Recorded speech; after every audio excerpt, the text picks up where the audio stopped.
Good evening and welcome to DC Funk and Harmony's tribute to the legendary ladies of DC Radio. I'm Greg Diggs, one of your moderators for this epic event, and it is indeed my honor to be a part of this salute to all of these phenomenal women on this panel and their contributions to DC Radio. Tonight is all about history, DC history, and acknowledging and documenting the history that these incredible women have made on the airways right here in Washington, D.C. These women are legends, true legends. And tonight, we're going to give them their flowers. Right now, I'm going to pass it over to my co-moderator, Mr. Grover Massenberg. Thank you, Greg. My name is Grover Massenberg. On behalf of DC Funk and Harmony, I'd like to take time to welcome all of the legendary women of DC Radio. This is our fifth conversation with DC Legends. Our first one was with club DJs. The second one was the history of radio mix shows. Then we did one with Sydney Bonds, who was co-lead of the legendary group Rotary Connection that Minnie Riperton was a part of. And the last one we did with Augie. You guys, I think everybody on this panel knows Augie. Augie is a legend in the photography world. I mean, he's been documenting the music industry for years. We have a couple of shows planned. Some of them might be some of the 70s funk bands that provided the foundation for go-go. Maybe some vocal groups like the Choice Four, Special Delivery, Skip Mahoney and the Casual, just to name a few. And as Greg said, tonight is all about the ladies. But tonight is also special because I have an old friend who also made DC history. She was one of the first female on-air personality at WPGC and later at WDJY and KYS. And let me introduce our third moderator, Ms. Sherry Berger Ellison Dugan. Welcome, Sherry. Thank you, Grover, and thank you, Greg, for inviting me to co-host with you this evening. It's an honor and a pleasure to introduce to you these legendary ladies of Washington, D.C. radio. There's Candy Shannon of WKYS, WHUR, and WPFW, Deanna Williams of WHUR and WOL, Robin Holden of WHUR, WMMJ, WPFW, Charmaine Foster of WDJY, WMMJ, WPFW, Tracina Gray, WHUR, Olivia Fox, WHUR, WKYS, WMMJ, Linda Reynolds of WHUR, and Angela Stribling of WHUR and WOL. Welcome, ladies. This is really going to be great tonight. Back to you, Greg. Hello, ladies. How you all doing? So happy to see you all here. It's an honor really to have you here. And I want to take this moment because we have to do this. We have to extend our congratulations to Olivia Fox, Angela Stribling, and Deanna Williams for their 2022 Black Women in Radio honors. Congratulations, ladies. Thank you. Congratulations. And while we're doing extending congratulations more to Deanna Williams for her nomination to the 2020 Radio Hall of Fame. Yes. Now you're talking big time right there. Congratulations, Deanna. Okay. Now, I'd also like to send a special shout out to Malik Pickney, who has been helping us promote this panel and also streaming it live on WDMV, the stream. Yes. Now, throughout the panel, we're going to be acknowledging some of the other women who have made a major impact on DC Radio. One of those women is Michelle Wright. She was very instrumental in the success of WPGC. She also worked at WMMJ, WHUR, and Sirius XM. Now, we extended an invitation to Michelle to be a part of this panel, but unfortunately, we never received the response. Another woman that we would like to acknowledge is the legendary, and I do mean legendary, Cathy Hughes. She was she was a pioneer at WKYS, the voice of the people at WOL, and the founder and chairperson of Urban One. She is a class all by herself. And we also extended an invitation to Ms. Hughes to be a part of the panel. And she did respond, but unfortunately, she won't be able to participate in the panel this evening. So let's talk about Cathy Hughes and her contributions to DC Radio. I just know for myself personally, you know, being born and raised right here in DC, I used to listen to WOL and WOK all the time. but I was a music guy and I was listening for the music. I didn't become aware of politics until I tuned into WOL and I heard Kathy Hughes on the radio for the first time. And she was the one that really opened my mind to let me understand how politics affected the community, my community. And that opened my eyes to a whole lot of different things. And so that's how Kathy Hughes impacted me. So ladies, I'm opening up to you. Anybody who wants to talk about Kathy Hughes, let's go. Well, I would like to start, Greg, if I may, since I just got off a Zoom with Kathy not too long ago. Kathy is, as many of us know, a pioneering American entrepreneur and broadcaster. She spent many a year as the voice of morning radio in Chocolate City. Exactly. And as a woman in the business, as an owner of broadcast media with her son, Alfred Liggins, we have to recognize and salute. I don't know of any other media company that is African-American owned and operated that has been in business as long as Radio One / Urban One, Interactive One. And she is my best friend. So she's been my champion, my critic. She has been my North Star for practically the entire time. I'm celebrating 50 years in radio, and I met Kathy at the very beginning of my time in radio at 96.3 WHUR. So salute to Kathy Hughes. Wow, I love it. Salute to you too, Deanna Williams. Oh, I'm sorry, I didn't mean to step on someone. Was that Robin? I know that voice. It was. All right, Robin Holden, you go first. I'm right after you. Well, one thing I'd like to say about Kathy Hughes is in the introductions of most of the women on this panel, many of us have worked for and with Kathy Hughes. So number one, that is a hand clap to her. Personally, I worked with Kathy Hughes at WHUR. And then at WOL, she afforded me the opportunity to be the program director under WOL for some period of time. And then moving on to WMMJ for a few years. So my relationship with her is one of admiration, certainly for what it is that she's done in radio. And personally, it was a wonderful experience, bottom line. Great. Anybody else? Yeah. Well, Yes. Oh. Okay. I keep stepping on people. Sorry about that, Charmaine. Okay. But You if go I ahead. may, thank you, love. So Robin Holden, I met you when you were the program director at WOL, and I was this young girl, that was my first job in radio. Kathy Hughes was such a force in the radio industry. I mean, and it only got bigger and bigger. And just watching this powerful, beautiful little powerhouse, Kathy Hughes, you know, I was in sales. I was actually hired as a salesperson because I had absolutely no history, no background in radio, although I wanted to be put on the air right away.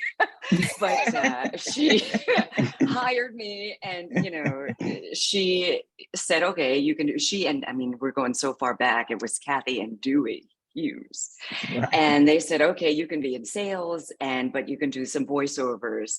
And that's when my whole voiceover career started. And they let me on the air. I started doing some sitting in midday, and I just have always admired Kathy. I mean, it didn't matter who the business was.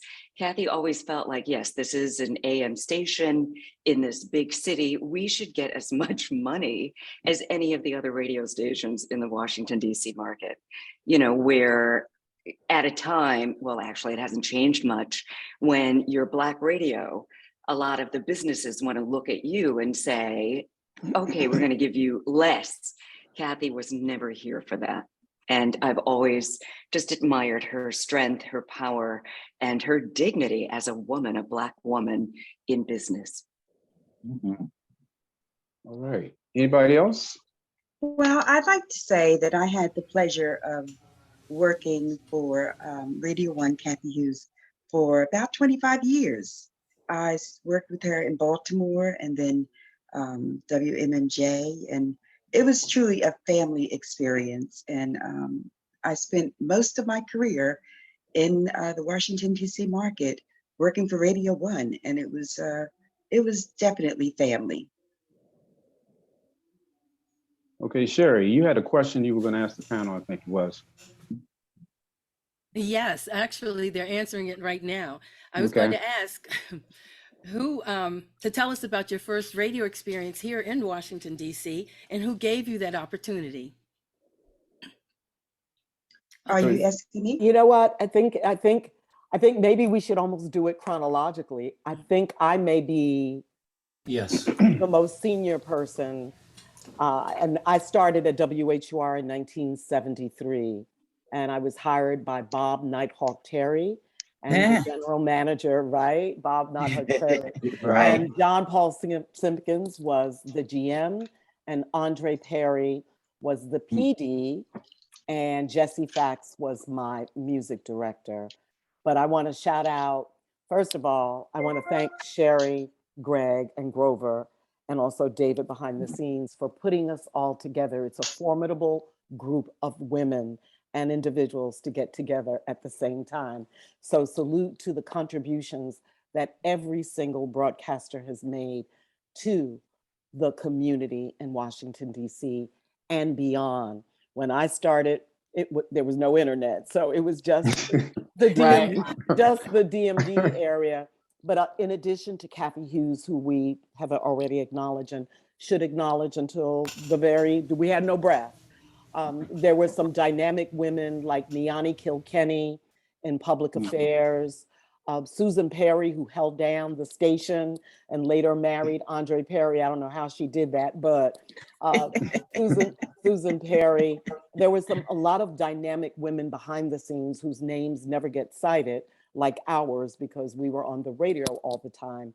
But salute to those women as well, and just wanted to acknowledge Bob Nighthawk Terry and those individuals. 1973, 96.3 WHUR. Mhm. If I could, I'm sorry. I just wanted to jump in real quick to give Ms. Hughes her kudos, because I think with most people in radio, You okay, Olivia? with most people in radio, you kind of want to become syndicated. I know that was one of the goals for myself. And I honestly would never have a national name if it wasn't for Alfred and Miss Hughes. I came to DC in 1992. I worked at WHUR for a couple of years, went to Boston, and then I came back. And I was here for like 3 years. And then in 1999, the morning show was syndicated, and it kind of started slow and just kind of blew up from there. And so I'm very thankful for Miss Hughes, not only for the trailblazer that she is and the things that she's been able to do to allow us to be who and what we are, but also that she actually gave me my big break. If I were to really look at it and think about it, she put me on. So thank you, Miss Hughes. Mhm. Well, I'm going to jump in because shortly after Deanna Williams started things out as a female radio personality at WHUR, I came in 1975, and I was recruited by Andre Perry. Nighthawk Terry was not there at that time. I think that's sort of when the transition happened. Andre Perry saw me at heard me at a radio station, and then started calling me to recruit me to come to Washington, D.C.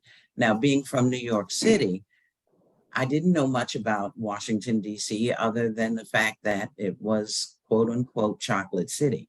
And so that alone allowed me to be able to pack my bags and come, because I wanted to see what Chocolate City was all about. And then, of course, 45 or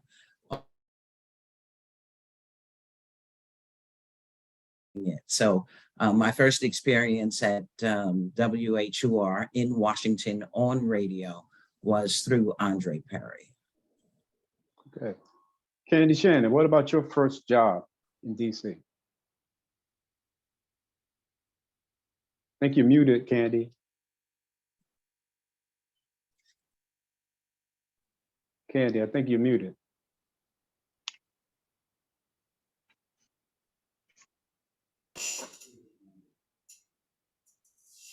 Can everybody hear Candy? No. Okay, Linda Reynolds, can you tell us about your first experience in Washington, DC? Yes, I can. I started in 1981. I was a student at Howard University. I started out as an intern, actually, and I was put in several different departments, one being production. And while I was in production, I did a little playing around with my voice. Jesse Fax heard my voice. Now, the funny thing about all of this is I never wanted to be in radio. It just kind of happened. Sometimes things happen to you, you know. It was a good thing though. And from there, he put me on the midnight till. Did that for about a year. I moved around a couple of shifts and then I ended up on the air. So Jesse Fax, may he rest in peace, is responsible for me going on the air at WHUR. So is Candy unmuted yet? Candy, can you hear us? Okay, Grover, why don't you, Sherry, go with your question that you had coming up next. Okay, so we're talking about the first position on air in radio. I remember back in radio when we had a lot of versatility. Remember, we could play early on, we could play anything we wanted. Whereas we brought our own albums to the station and we played music. And then later on, we were given a playlist. Anybody remember those days? Yes. They were it was really good to have that freedom, but I can understand too why it was changed to the playlist. So Sherry, I'd like for you to let everybody know some of your past history, because I think I learned a lot throughout this panel, putting it together about you that I didn't know. So why don't you just give us a brief rundown of how you got started and some of the stations that you worked at? I got started at let me take it back. I got started in 1968 at WUST AM radio. My mentor was Soul Papa and Moon Man. I don't know if any of these names mean anything to anybody. Yes. Okay. We were high school students who were interested in career in broadcast media. And so Soul Papa started this program for us, and we reported school news every Saturday. We left WUST and went to WOOK. It was WOOK was AM at the time, and that's when they had Leon the Lover on there, Ernie Fields. I don't know if you heard of Ernie Fields. There was Terrible Turk. I know you remember Turk. Oh, yeah. They were some of the guys that were on there, and we would do drops for them as high school students. After that, I left radio and I went into television at WDCA TV channel 20, and I was the assistant public affairs director and producer of Petey Green's Washington and some of the other public affairs programs, Face to Face with Walter Fauntroy, things like that. So I was there for several years, but then an opportunity came up at WPG. Come over here, public affairs director position is open. So I went there. I was public affairs director, but I ended up on the air with the talk show. And then on the air when they did a love songs at midnight to 6 a.m. So I did that as well. WPGC, I'm not sure if you know or not, was top 40 radio when I was there. But in 85, they switched over to WCLY. They changed the call letters and the programming, the music programming. So that lasted maybe 2 years. And then they went back to WPGC, but it was no longer top 40. It was urban radio. And that's what it is now. So then I left WPGC and went to Extra 104, oldie station, for a couple of years. started my family and needed, more flexibility. So then I went on to WDJY, where I worked. Charmaine, yeah, I was there. I think Charmaine was 7 to midnight, 3 to 7. I don't know, but I relieved Charmaine at WDJY. Remember Charmaine? I think it was OK Oh my God. 100. I thought that was you, and I'm just so surprised. Hey, Sherry. And yes, it was middays, and it was 7 to midnight. I did Yes. both. That was my time Yes. slot for the most part. Yeah. Yeah, I did. Yeah, I did midnights. VJ was the program director then. Okay. And Oh, something, and then Brute. Then it was Brute. it was Brute. Okay. Brute Bailey after Brute that. Bailey. Mhm. And one thing that was really good about that is that there were all female announcers on at that time, except for the morning show. Remember? Was that Bree Taylor on? Bree, that's right. Bree Felicia Taylor. Ledesma? Oh, yes. Remember Oh my Felicia? God, you're really taking me back with great Yeah. memories. And then you. Uh-huh. And then I was on after you. I Oh, was that- doing, yeah, I was that- doing midnight to that- 6. Wow. That takes me to a question that we're going to ask coming up later, but as far as having that many women on a radio station back in the day, that was sort of historic to have so many women. Usually you have an all male lineup back in the day. So all of you women were on WDJY at the same time. Time. Yes. Yes, at one That's- point, you sure were. Historic and significant. When I arrived at WHUR, there had been 2 women before me, and I think we have to mention, especially those of us who worked at 96.3, the first woman on the air at WHUR, woman after her was Diane Quander. Diane went on to write the lyrics to Caught Up in the Rapture for Nita yes. Baker. Yeah, But when I remember that. When I arrived, Oh. Diane and I were the 2 women on the air. And it was a thing in the 70s about putting women back to back. It was unheard of. Of course, these days, it's not a big thing to have women following each other, but there was a time, there was great reticence about having 2 female voices back to back. I know when I was Ebony Moonbeams, there was a good separation between my shift and Diane's. Wow.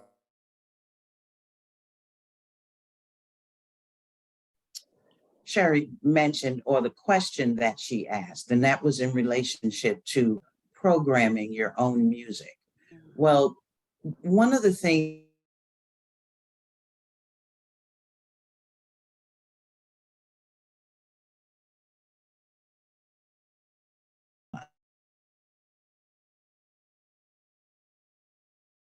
for individual personalities, that's what the key was with us being able to bring in our own music. We were able to share our personalities and to make that, I'm sorry, it's my phone. And to be able to make whatever statement to the community that who we were, what we were about, and also being able to connect with them being able to share with us what they wanted to hear, what kind of energy they were feeling, and we were able to reflect that.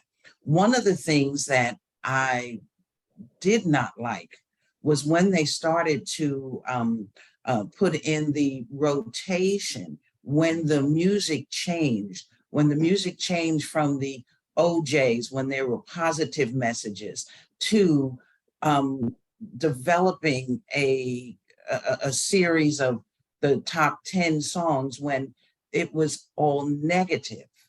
Now, I hope that all of you understand exactly what I'm saying, because the music changed at a certain point in time when everything that we were hearing and that our young people were hearing were negative energies, and there was no way for anyone else to break through and have a positive experience with your own community. So it's sort of a dichotomy at one point when we were able to provide those positive images and the music that was available, and then being scripted to the point that the only thing that we could play were the B words when women were being defaced and those kinds of things. So fortunately now, me at WPFW, I don't have a script. So I am back where I started in radio. being able to have positive messages, messages about love, being able to share with the audience their personal experience by them being able to reach out and say, Robin, I would like to hear Nancy Wilson. I would like to hear Joe Williams. I want to hear some B.B. King. I want to hear Phyllis Hyman. And I'm able to respond to that. So that is very important to me. So anybody else have any feelings about how the music changed? Am I on? Does my mic Yes. work? Okay. Yes. So I had a problem, ladies. Sorry.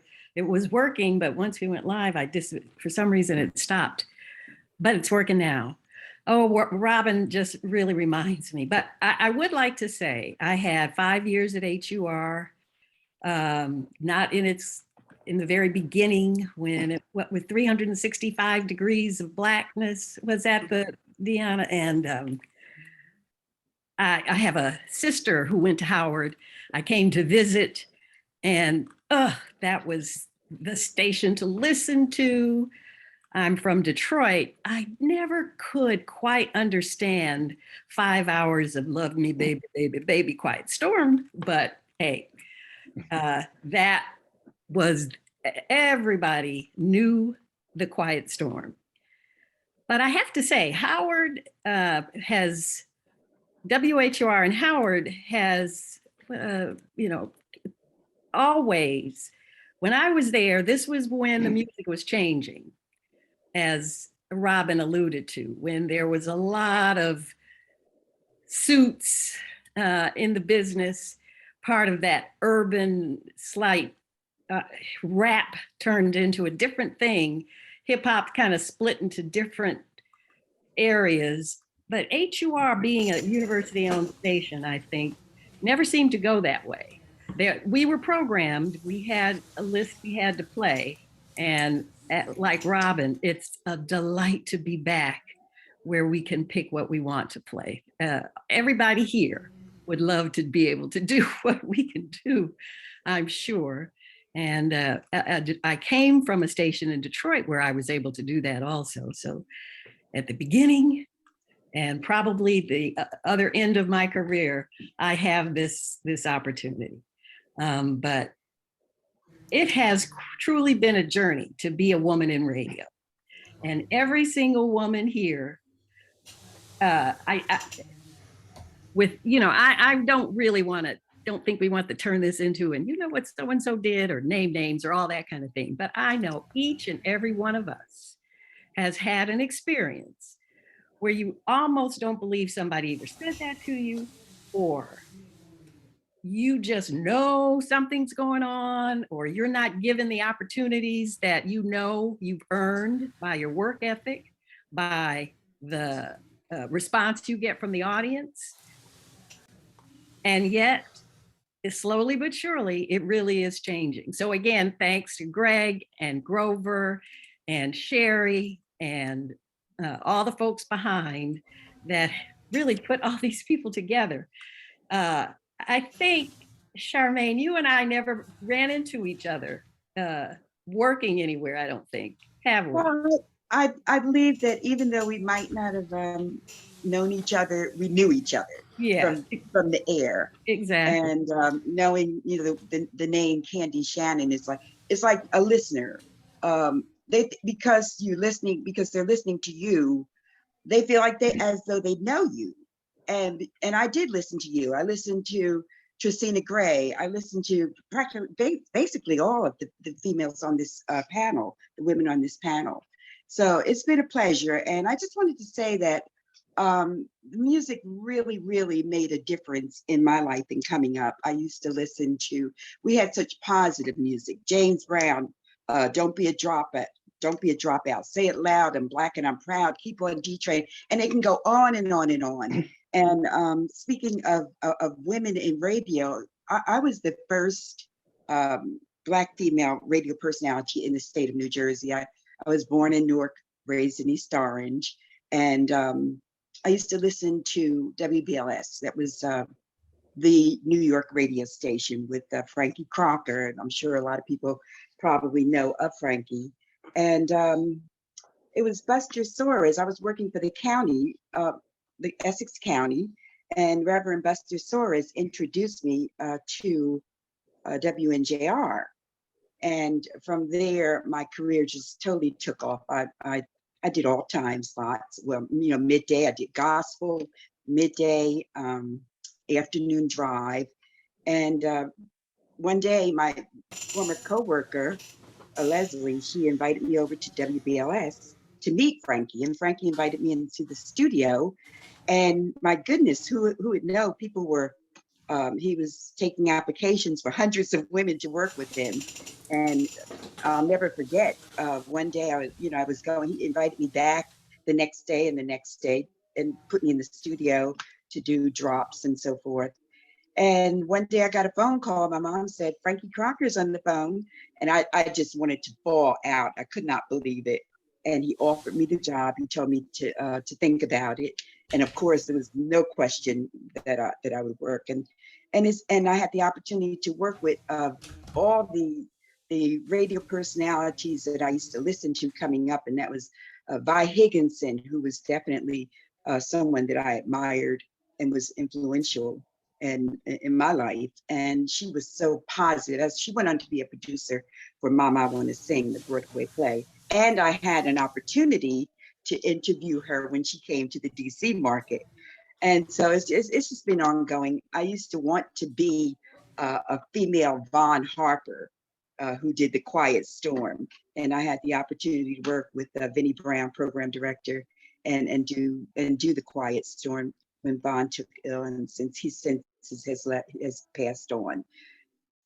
And working with Wendy Williams and the Steve Harvey and all of that. And then I came to DC, and it's just been quite an experience and just a great career for me.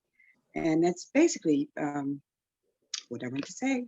So. Okay, I want to open up the discussion about gender bias and how it affected you ladies, if it affected you ladies in your careers. Like, if you all would like to talk to anybody, I would like to actually address this to Olivia Fox, because I know just for myself, I used to listen to you all the time on the Russ Parr Morning Show. And I understand it was a Russ Parr Morning Show, but I tuned in just to hear you. I really was a big fan of Olivia Fox. So if you could just, I mean, not to say that you experienced any gender bias on Russ Parr, but just being on the air with a male, a partner on the male, what was that whole experience like?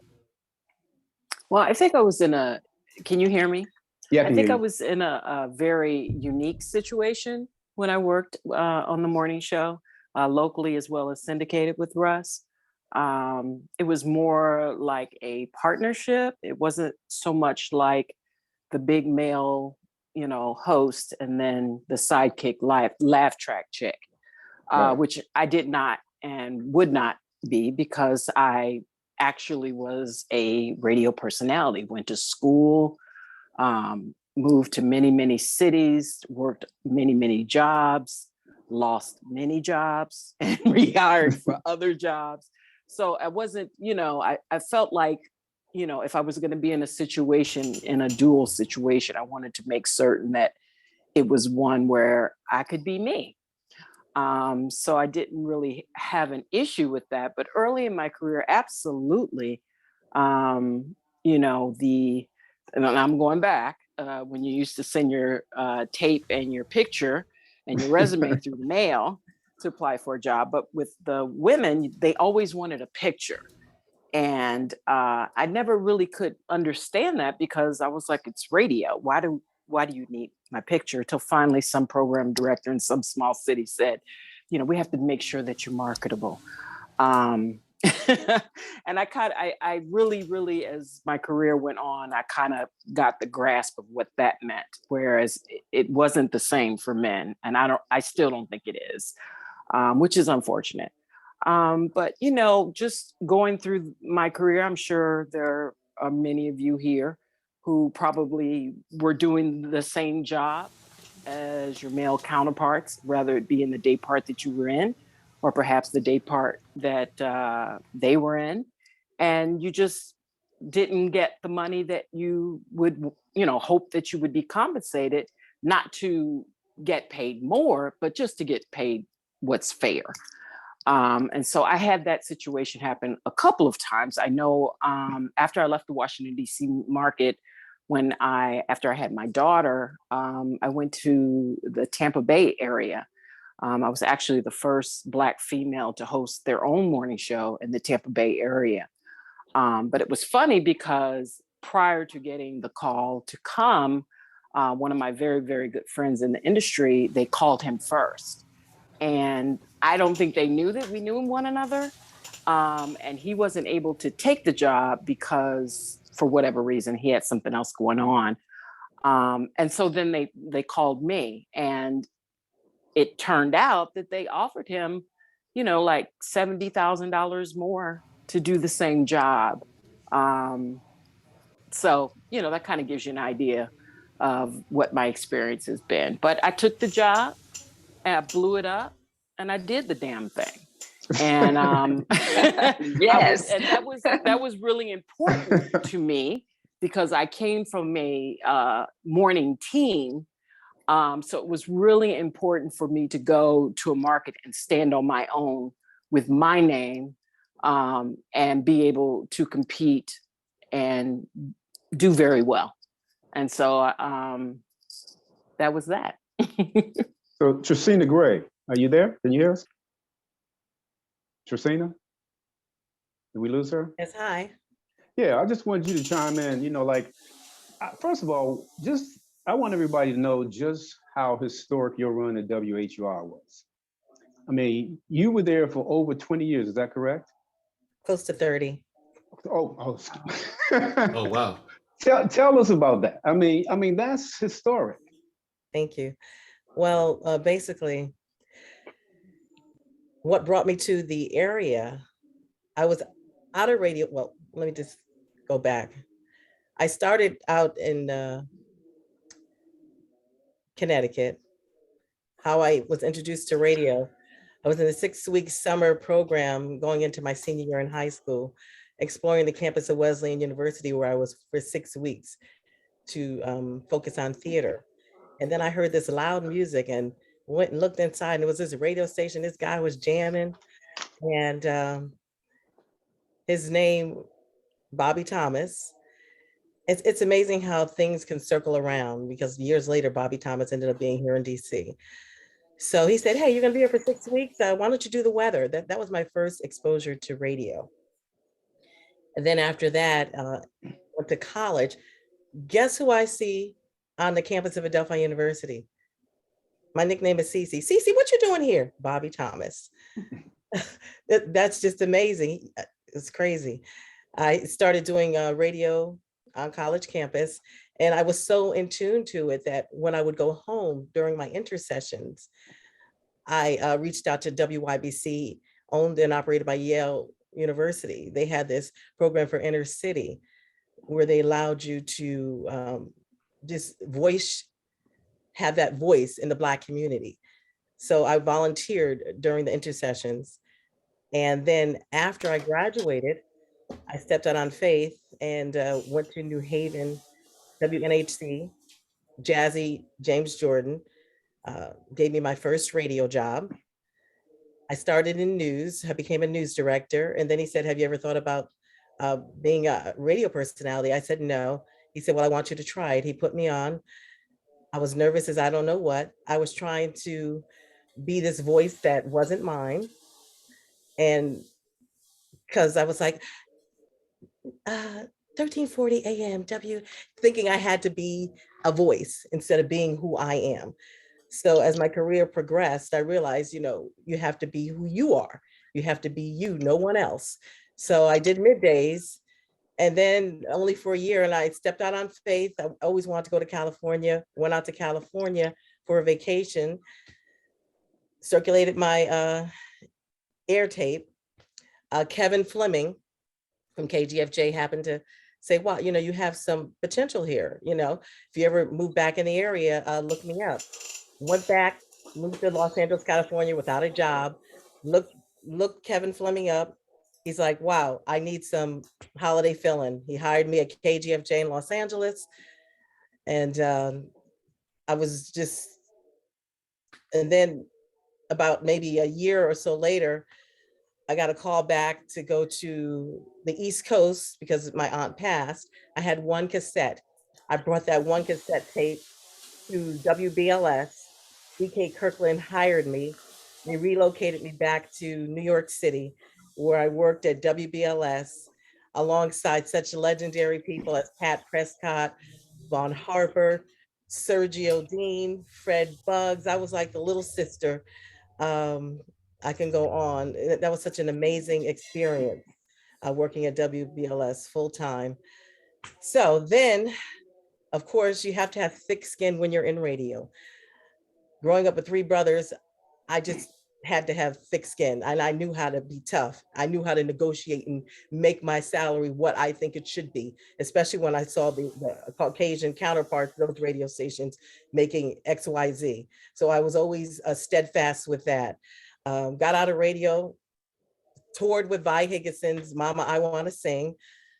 And then I got an opportunity. Sometimes you have to go backwards to go forward. So after leaving WBLS, they went in a different direction, new program director.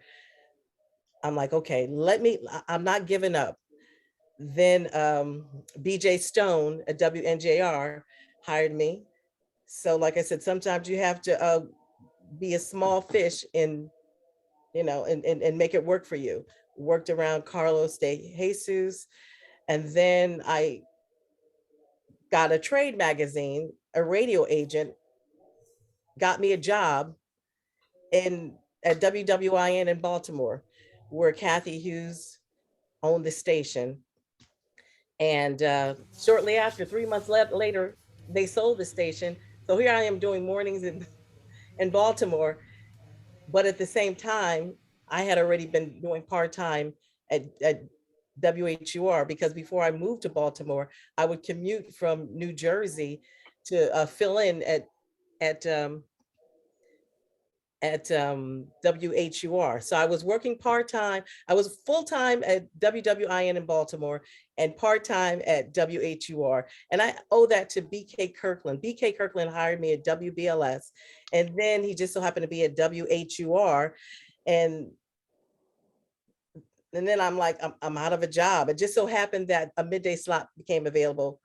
In 1992, I was at WHUR middays ever since, close to 30 years. And it's been a blessing working under amazing program directors, dynamic people in radio, including some dynamic women like Lorna Newton, Felicia Ledesma, Charmaine Foster, Angela Stribling, Olivia Fox. We both got at WHUR. We were at WHUR at the same time in 1992. Natalie Case, Jackie Gales Webb, who is still there. Got to give her props for holding it down, for doing Sunday morning gospel for many years. Tracy Luttrell, Renee Nash is still holding it down at WHUR, doing her thing. Oh my goodness. So Karen Campbell, the list goes on. So it's been a blessing. I don't know if I answered the question, but I just took a trip down memory lane, and the journey has been amazing. Christina. Yes. Didn't you take my place? Candy, I have to say something. In radio, I hate to say it sometimes. What I learned early on as a female radio personality, I always felt the need to embrace female people, female radio personalities when they came into a new situation, because I did not always get that. So I made it a point to embrace, to guide, to lead, and to be an example, and to show love, not hate. Like, hey, we're sisters in radio. Like I said, because I know that I didn't get it, I made sure I got it. When I went to WHUR, Candy Shannon, who was holding down afternoons at the time, embraced me. We embraced each other. Candy, I love you so much for giving me so much love and making me feel so welcomed at WHUR. And we said we're going to get together. We still haven't done it. We need to stop. I know you've got a birthday coming up, so we're going to have to do that. So, and Robin, when I met Robin, the first thing I said to Robin Holden, I'm like, sister, thank you for paving the way. Did I not, Robin? I love you, Robin. Where is she? There she is. And I also have to give props to Linda, because when I was in Baltimore, Linda, I don't know if you remember, when I was working at WWIN, you came by. I think you had a history at WWIN at the time, but I met you. We happened to be both from Connecticut. But another interest was theater and commercials. What you did, Linda, was you gave me resources. I'm like, this sister is giving. She's not threatened. She's just like loving. You gave me resources. You gave me a list of agencies in the Wow. Baltimore, Maryland area. I'll never forget that. See, these are the kind of people that are on this panel right here. So never had the pleasure of meeting Diana. Am I saying your name correctly, my sister? It's Deanna, but I'm very, very aware of you and how you held down the Black community in the DMV and beyond. Thank And I you. think it's important for us to acknowledge that very seldom do we have someone who stays at one broadcast facility for 30 Yes. years. Yes. Here, I'm in, so, you know, so you are legendary in radio, not just Black radio. Thank you. So while we've not had the opportunity to interact, when you mentioned Jackie Gail Webb, she was on a line. Kathy Hughes and I did an open call in the community. This might have been 1974. And Jackie was on a line and I interviewed her and recommended her to Miss H to be hired. So I'm very proud that I recognized her talent. And like you, a legendary voice in DC. But literally, if you look at all of us, we're like puzzle pieces. And I'm smiling when I hear the references to Frankie Crocker. Several of us are graduates, PhDs from Frankie Crocker University. I left DC and went to BLS with Frankie Crocker. And I'm a native New Yorker. I grew up in the Bronx and Harlem. So it was major to be able to go back and work with truly one of the best in the business, Frankie Crocker, program director, not just of WBLS. And he was on 4 p.m.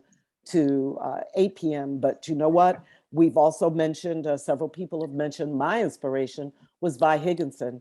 I grew up in Harlem. So she was the very first Black woman I heard on the radio.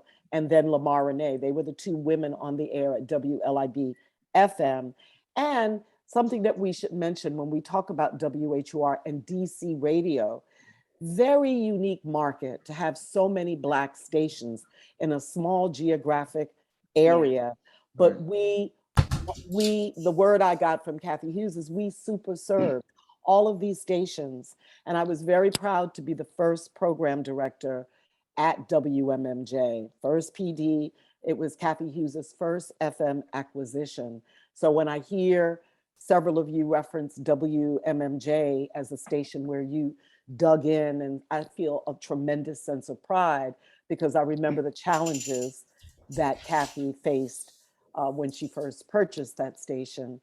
And, you know, it ain't easy being in the radio game. It's a very competitive business, but everybody on this presentation today, and I want to shout out Felicia Love with the Black Women in Radio organization. Angela and I were trying to figure out when y'all were talking about an award, we were like, an award we don't know about? So we were like, wait. But it's Felicia Love who's doing incredible work with the Library of Congress. It's an archive she's putting together, and several of us on this call today are in that. And I think that's, Greg, what you and Grover were referencing. And it's an opportunity for all of us, because Felicia Love is working, it is a labor of love to document her stories and the histories, because as we hear, for all of us, there were significant men involved in helping us navigate our careers. You know, I've heard BK Kirkland, shout out to my brother from WBLS, Vaughn Harper, who physically is not with us, but here we are talking about Vaughn Harper. And I want to shout out one of my mentees when we reference The Quiet Storm, Melvin Lindsay, who was a dear friend of Angela and mine, and probably several of us on this call. He was my mentee when I was at WHUR on my way to WBLS, and the creator of the concept of The Quiet Storm. Here we go again. that lady's name, Kathy Hughes. I'm gonna. So let's bring Angela Stribling into the conversation, because I want to talk about HUR, and Angela, you're at HUR currently. So let's talk about how the heritage of that station and what it means to Washington, D.C. Ooh, and one thing, because Grover, let me tell you this, Grover and I were talking about the fact that, you know, there were so many women that got their start. Everybody on this panel was at WHUR. Right. And let me just say this. WHUR was the reason that I started listening to FM radio. And the first voice that I remember hearing was my good friend, Deanna Williams. And I think the first time I heard you, Deanna, was you read a poem of mine. I don't know if you remember. You read a poem of mine, and you had me, girl. I was on cloud nine. Because actually, I was working with Daryl Brooks and Carl Kirkendall with Compared to What during the summers, and you were a guest that night. And Daryl said, "Look, show Deanna your poem." And I showed it to you. And you said, "May I read this on the air?" And I said, "Sure." You know, and you read it, and I couldn't wait to get home to hear it. And I stayed up, and like, you were the first voice that I really was in tune to on HUR. But the next voice was Robin Holden. But I just want to say, Deanna, you've always been an inspiration to me. You've inspired me, even though you weren't around and I didn't hear from you that much, but you were always an inspiration, always encouraged me to be creative. And if you remember, you introduced me to Leela McDowell, which was my first woodworking job. Remember the bed that Leela wanted me to build? It was you who introduced me to Leela. And I saw you on the street, on 18th Street. I don't want to say how long ago that was. But I just want to say, sister, you have always been an inspiration to me. You've always been a big sister to me, and I love you. And I just wanted to let you know how much you have inspired me over the years. But continuing on HUR, the next voice that I remember was Robin Holden. Robin's voice, after yours, and I heard your voice, and I would try to tune in. I would try to catch Robin's show whenever. And you guys always played the music. I mean, you guys changed the way I listen to music. I mean, before I was just listening to WOL and OK, but you guys just, you guys would play those album cuts. I mean, artists that, it was my vibe, what you guys were playing. It was totally my vibe. Robin, didn't you take over my place when I left to go work for Frankie Crocker and BLS? You took over my place over by Columbia Road. Okay, Robin, is she muted? Yes, okay, can you hear me now? Yes, we can. Okay, yes, I did. And there's one thing I want to say. Deanna Williams, when I came to Washington, D.C., Deanna embraced me. And from that moment on, and we have a personal story that goes back to Columbia Road, where, and I just want to say, I will never, ever forget you, Deanna Williams, the impact that you had on my life and allowing me to stay at her apartment when she moved to Washington, out of Washington, D.C., because I was looking for a place to stay. And Deanna Williams graciously said, "Robin, I'm moving out of town. I have an apartment and you are welcome to rent that apartment while I am gone." So I never had the opportunity in all these years to bring that back to you. So I want to thank you and let you know that you were impacted my life in a very, very positive way, beyond just being a sister in radio, but having someone that reached out to look out for me when I needed that assistance. And also, Tracina, you were referencing the fact that you reached out, or I'm not sure whether it was Tracina or Sherry, reached out to, or Candy Shannon reached out to you. One of the very first calls that I made, when Candy Shannon came to Washington, D.C., I reached out to her and said, "Welcome." And I have done that. And I haven't worked in very many markets, but what I did want to ask, many of you women, You have worked in a lot of different radio markets, and I think that the listening audience here today would like to know what kind of impact that was for you, moving from city to city, because that's something that I never wanted to do. And I've been in Washington over 45 years. And the reason that I never left was because I didn't want to hop from city to city. I started out in New York. I worked in New York City. I was LIB Hal Jackson, and that was before it was LIB FM.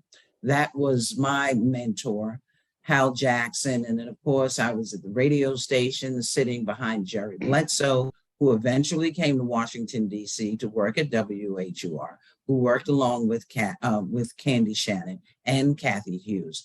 But one of the things that I was opposed to was jumping from city to city. So, you know, what kind of impact did that have on some of you ladies who've worked in many cities around the country? If Well, I you know- can, Robin, I felt like I kind of got intercepted there for a second. But if I can, when you're working in Washington, D.C. radio, especially back in the day and listening to a lot of the stories, it's bringing back such amazing memories from back in the day when you could choose your own music and it was all about personality radio. Remember that? You would, you know, select your songs and decide, okay, this is the mood I'm going for, which, you know, Deanna, as you pointed out, Melvin Lindsay was our great friend. And that's one of the things that made that radio format so amazing now, back then up to now. I mean, it was all about the mood. And I think, you know, the personalities got credited for that. But when I think about, you know, the 80s and 90s, you know, WHUR radio and all the other Black radio stations, and they all had their own flavor. It was Chocolate City at the time. And, you know, Washington, D.C. was just bustling. Black power meant something completely different then in DC than it does now. I mean, it's still kind of chocolate, but it's not quite as chocolate as it used to be. And Milk chocolate. you know, radio, right? It's kind of milk chocolate, but radio was so important. And you know, I am still with WHUR, and I'm so proud of that. And when I go to other markets and listen to the radio, they don't seem as connected to the community, you know, as my radio station is. You know what I mean? WHUR has always been so community focused, and you know, we've had some major things happen over the last few years. And when they do, you know, WHUR has and I think will always be that heritage station when you need to know what's going on, particularly in the Black community. People rely on us, and I think we take it seriously. So that I don't think is ever going to change. So I Well, want you know- to bring Linda Reynolds into this conversation, because I just want to say, first of all, before I do that, I want to tell Robin Holden, you were the very first female voice that I ever heard on the radio, ever. And that made a major impact on my life. But Linda Reynolds, I have to say, you and I, Sam the Man Burns, we were DJs, club DJs back in the day. And we used to talk about you, Linda Reynolds, all the time, because you were the one that always played the new music. And we would listen to you all the time. And Sam would call me, "You hear what Linda Reynolds just played?" I mean, seriously, tell us about, you know, what it was like for your experience in WHUR. Well, it's funny to me because I'm just thinking back, they trusted me to play music that I liked, that I'm assuming everyone else liked. And I believe it was Sam Burns, may he rest in peace. Sam Burns, who got me to join a record pool so that I would really be up on the newer music. So although I was playing some of it that was new, it was he made me kind of like, you need to join a record pool so you really know what the new music is. So it's just so funny to me that I was trusted to play that music. Of course, we did have the list and we did have things that we had to play, but there were also things that we could play on our own, which is extra funny because now I also play my own music. I program my own show, which is, they still trust me. I don't know, this is a good thing. But Yeah, that was quite an experience. And I loved music.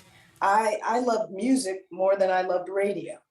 So I always felt that I was in radio for the music. Just my theory.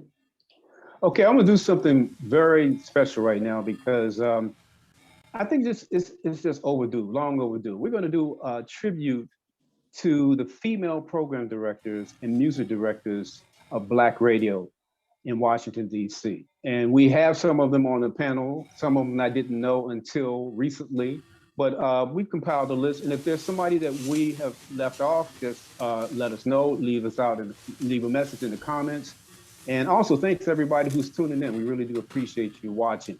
But the first one we're going to talk about is Jamila Muhammad, who was the program director at WMMJ. And she's no longer with us, but she programmed that station just immaculately. I mean, she really, really did a great job with that station. I listened to it all the time, and she kept my interest all the time. The second person on this list, this is very personal for me, is Barbara Prieto. She was the program director at WKYS when I was the music director. And I have to tell this story because it's the truth. When they created this assistant program director position at KISS, I had been at KISS as music director for about 3 years, but they brought Barbara Prieto in from WGCI to be the assistant program director. And I was a little upset, you know, because I felt I should have got that gig. I was upset until I met Barbara Prieto, and we just clicked.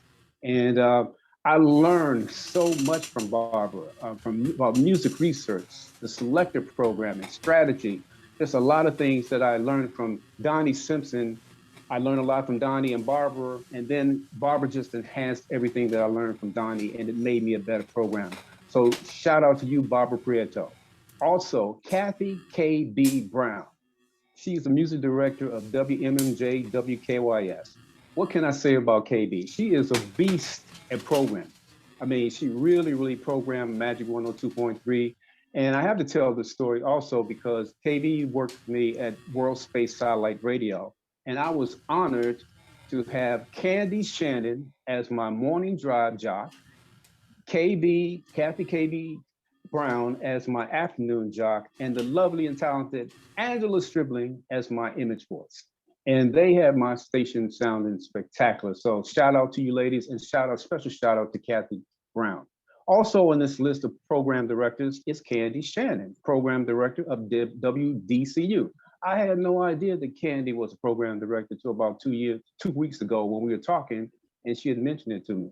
And that's one of the things that Grove and I want. The reason that we created this panel is because we wanted people to know about the history behind these women. Some of the things that you might not know, you hear them on the air all the time, but there are a lot of things that these women have contributed that the average person doesn't know. I didn't know Candy Shannon was program director until recently. So Candy Shannon, WDCU.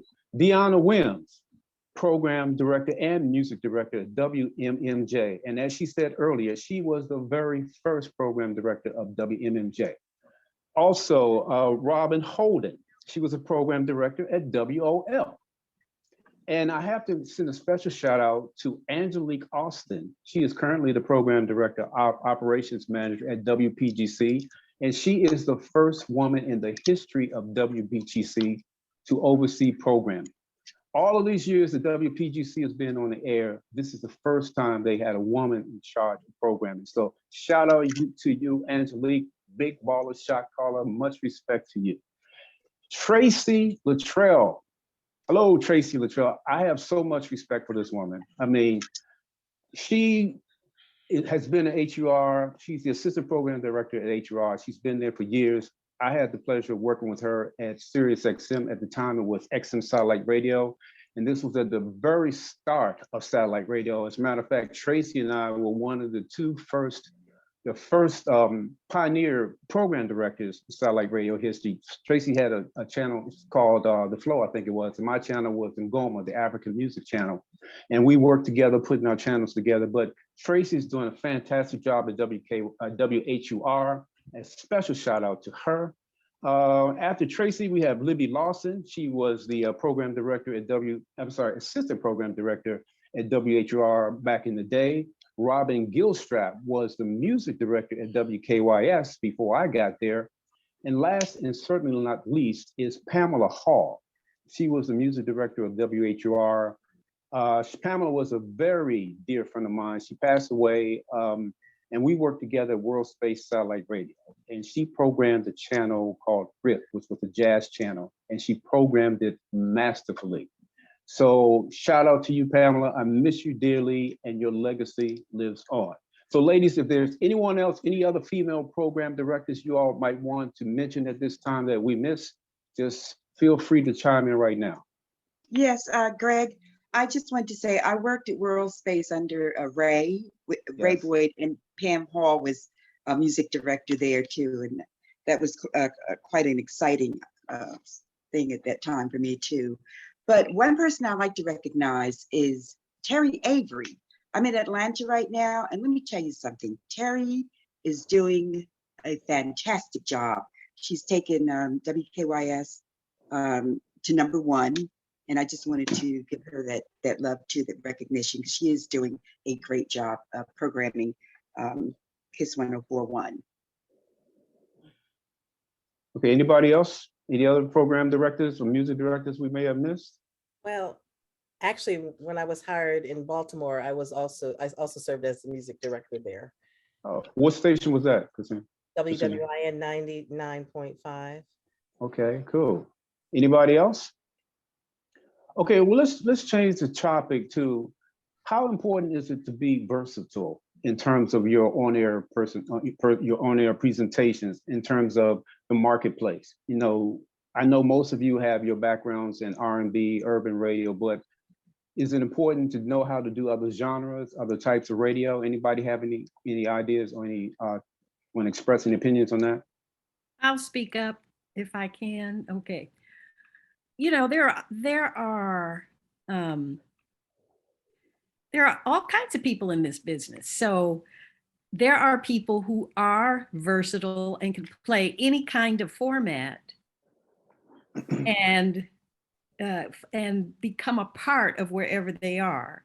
And there are also people who just believe in and I think something like what Linda said, who feel they have a mission, or it's the music, there's something about what it is they do. I think either way can work, as long as, and this was a hard lesson for me to learn, you've got to really come from the real you. You know, the real you might be I've worked multiple formats, absolutely. I'm from Detroit, as I think I mentioned earlier, and my first radio job was as a newscaster. And I can remember when the station was sold, and we were all out of work, but I got a call back from the now program director, who invited me to do midnight to 7 a.m. And it was an AM station. It had been an all news AM station, WCAR. But the new owner was Golden West Broadcasters out of California, and they turned it into a pop station, AM, 11:30 a.m. And all the songs were like 3 minutes or less. And all of a sudden I had to learn how to ad lib. I had been a newscaster before that. I always had a script. This was one of the hardest things. And I guess I have to, a guy named Grant, I can't ever remember his last name. He took time with me, and he would come into work as I was getting off, which meant early for him. And he would make me listen to myself. And oh, what if that wasn't torture? It's still hard to hear yourself. I don't know if my fellow ladies feel the same way. It's still hard, but I can listen critically. Then I still remember just feeling embarrassed and chagrined. So his words of wisdom to me, and for all of us still in the business, working, I took it to heart, but it still took me a while to learn. Number one, he said, keep air checking yourself. But number two, he said, when you hear something that makes you cringe, stop doing it. Don't do that anymore. Stop doing it. Don't worry so much about things that don't make you cringe, because you're more yourself when you're not doing stupid stuff. And then the real you will start coming out. I think there are, just like there, radio is a job, especially when you're doing a job 5 days a week, 6 days a week, 4 hours a day. Who's on all the time, really? So as a professional, you're going to, maybe you really don't feel like doing it this time. This time you're getting up and being there by 5, whatever time you're on, but you put on your headsets, you open the mic, and you've got to find that place where all the other stuff goes away and you fall and you get into what it is you're doing. I think all the people that you brought together here who have been and are still successful, because they do share their real selves, not everything about yourselves, but what the real self is that you are when you open the mic and put on headsets. And the last one other thing I'd like to say, and I think it was Angela who talked about HUR being a community station. Our days at KYS, that was an amazing time, as you probably remember, Greg. But I know a lot of the success it had also had to do with the ability to reach out into the community. Definitely WPFW, which not everybody listens. That's a whole nother kind of a broadcast facility. But the people on the air, all of whom are volunteers, make it feel it's important to be a part of the community that listens. My concern today is that, okay, I just retired from Howard University and I was there after the radio. I came back to Howard in 1998 and I just retired. And so that was 24 years of teaching in what was radio, TV, film, and now media, journalism, and film in the Cathy Hughes School of Communications. But I would go to class at the beginning of the semester. Oh my goodness, it's coming up and I'm not going to be doing this. And I would ask students, what's your favorite radio station? Now, when I started, everybody had an answer. Yeah, exactly. That's true. Today, I will get blank looks. It's radio. Like, what? So I'll say, okay, you're in the car with your folks, they're driving somewhere, they reach forward and, oh, yeah. And they can tell me, they know what radio is. But I hope that all of them, somebody's paying their phone bills, most of these students.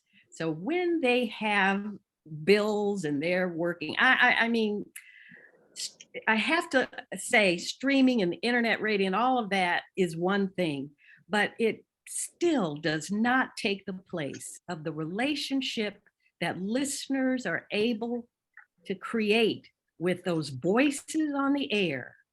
And when you have people like the women that you've put together here, who, especially if they have the ability to play what they believe in, they're curators of the music. They take it seriously and they help you understand. I mean, I've listened to everybody here at some point who've all taught me things. I can think of other people, both in Detroit and here, that taught me about artists, about the music itself, about producers.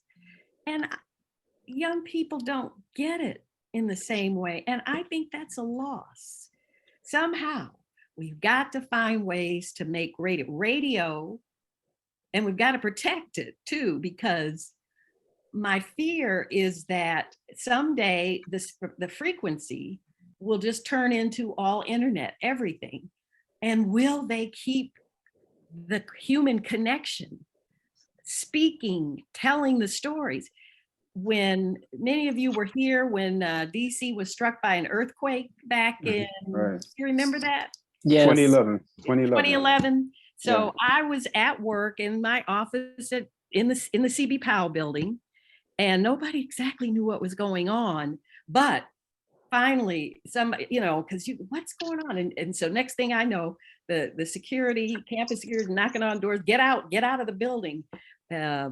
Actually, my sister in California said, you're not supposed to run outside during an earthquake, but okay. So we're all outside. Nobody can go back in the building, but nobody knew what was going on. And I'll never forget, one of my colleagues, Judy Morlatta, went to her car because phones weren't working. You know, nobody could get anything. She went to her car, turned it on, and turned to the all news station, and then came and told everybody what was going on. Wow. That was radio, not the internet, it was the ability to reach. All you need is the ability to connect with a player. And they were going to take radios out of cars at one time. I think the NAB stood up and said no, which is good. But I hope we're really not a passing of an era, but I think an era has passed. But somehow the quality and the importance of local radio, satellite radio, okay, that's fine, but local radio that speaks to a community, that's licensed to that community, really needs to always be here, especially for communities. You know, we all grew up when Black radio was Black radio, and that's where we could listen to the general market radio. But if you wanted to know what was happening in the community, you had to turn to your local Black radio station. Okay, I'm off my soapbox. No, well, let's Candy, open up this. I love this so much. I mean, when just listening to you speak right now, Candy, I'm thinking about as a little girl listening to radio and what it meant to me. And I really felt like if I didn't listen to the radio, I don't know what's going on. I didn't have any connection.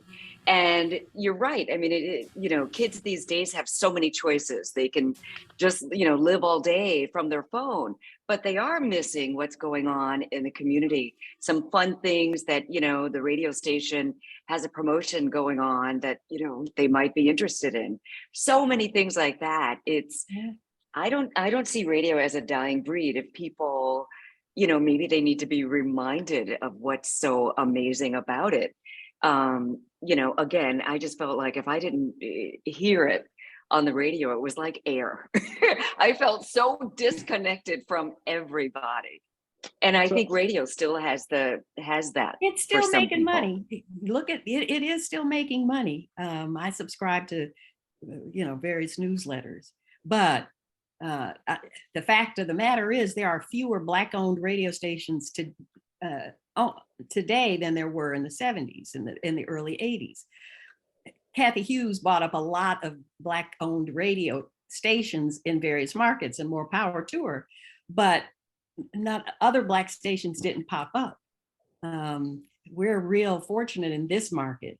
So we're just putting it out here on the internet that let's hope people don't lose a connection to broadcast radio in the markets. You remember, if you traveled, as soon as you got into another market, you would go find a station and it would sound a little different. I remember going to Atlanta and it sounded different, but you heard stuff that was part of Atlanta's sound.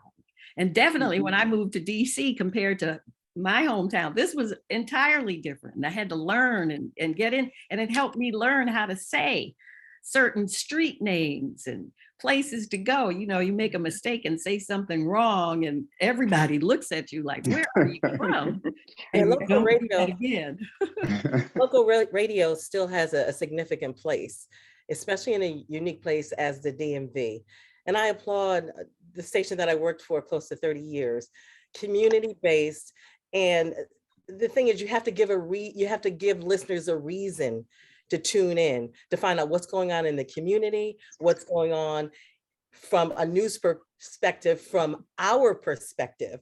So to me, local radio is still alive and there's a place for it. There always will be a place for it if you stay in tune and engaged to the community, to what the listeners need and what the listeners want.